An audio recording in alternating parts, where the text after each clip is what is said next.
My name's Dana Gorman. My name you forgot then. I'm Vice Principal of Manchester Health Academy. I do feel a little bit like a fraud here because I feel that Helen Walker, who is our health curriculum leader, is actually the person who's done all the hard work. But unfortunately, she couldn't be here today because, believe it or not, it is our health day back in the academy where we suspend the curriculum and we do lots of different workshops all based around health. So you can imagine the organisation for a secondary school on that day takes some doing.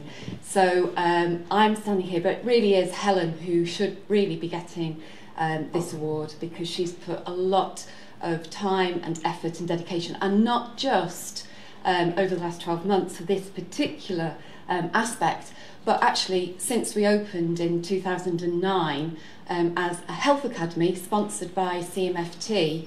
Obviously health has been very much at the forefront of what we do because we believe very much that it impacts on students' life and well-being and therefore overall attainment. So we do take it very seriously. So I'm very proud. I would also like to introduce at this time as well some of the students who have come to represent everybody else that's been involved. So perhaps I won't say who it is. Would you like to introduce yourself? My name's Ebony. My name's Lucy. My name's Kyle. And you'll hear from them in a moment.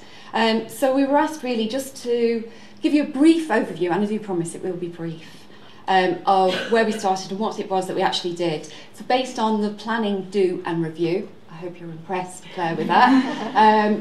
We met about 12 months ago with Kelly O'Brien to discuss the priorities that we'd identified in our Healthy Schools Action Plan. And obviously drug and alcohol was one of the things that we felt the students really needed to be much more aware of, what it meant and how we could help them to help themselves moving forward.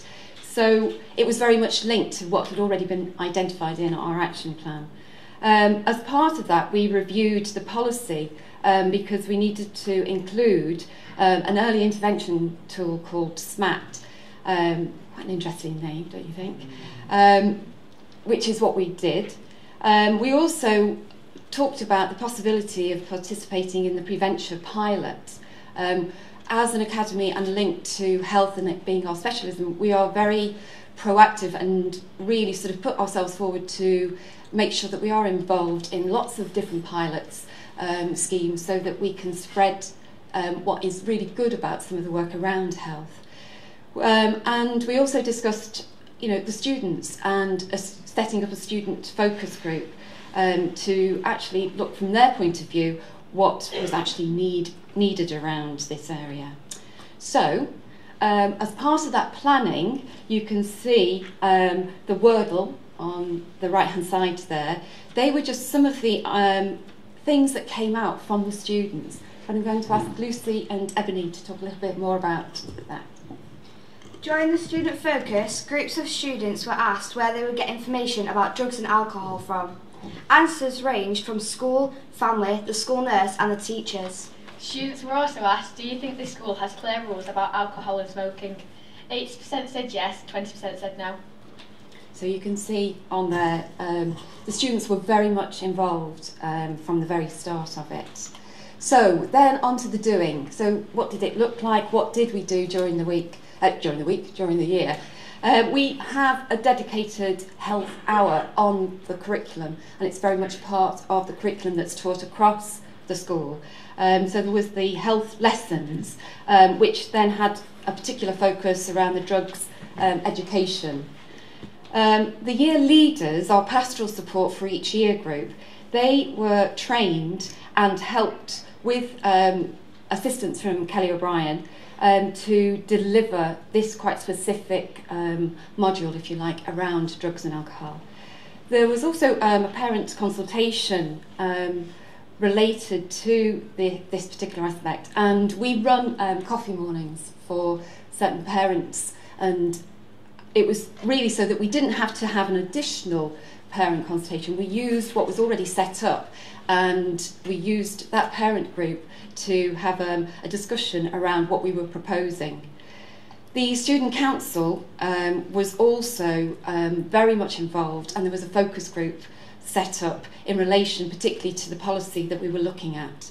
The governors were involved because we then had to, once we'd revised the policy, we went back to the governors and they had an input to make sure that what we were proposing, particularly from our point of view because of it being CMFT being our main sponsor and very much part of that governing body, we wanted them to have an input on that. And then of course the Preventure programme was delivered in June of this year. We focused that particular programme with Year 7, aiming to target at quite vulnerable young people who had been identified through the Preventure online tool as being potentially perhaps the most likely students who may come across difficulties in the future with drugs and alcohol. So, part of the reviewing, the health lessons, we got very good feedback from students and the Healthy School lead who came in and helped us run some of those workshops. But I'm going to ask Kyle to perhaps say just a little bit more about some of the specifics around the project itself. So Kyle, you okay there? 84% of Year 7 participants agreed or strongly agreed that the intervention was helpful to them.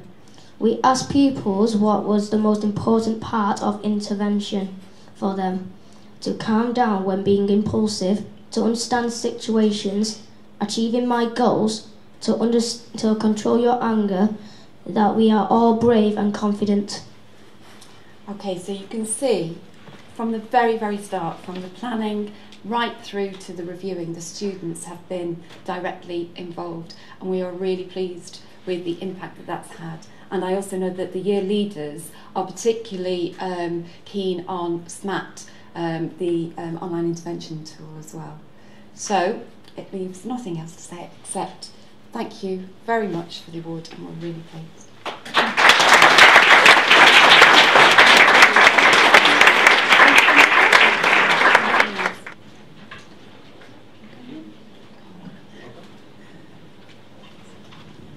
Okay, congratulations, well done.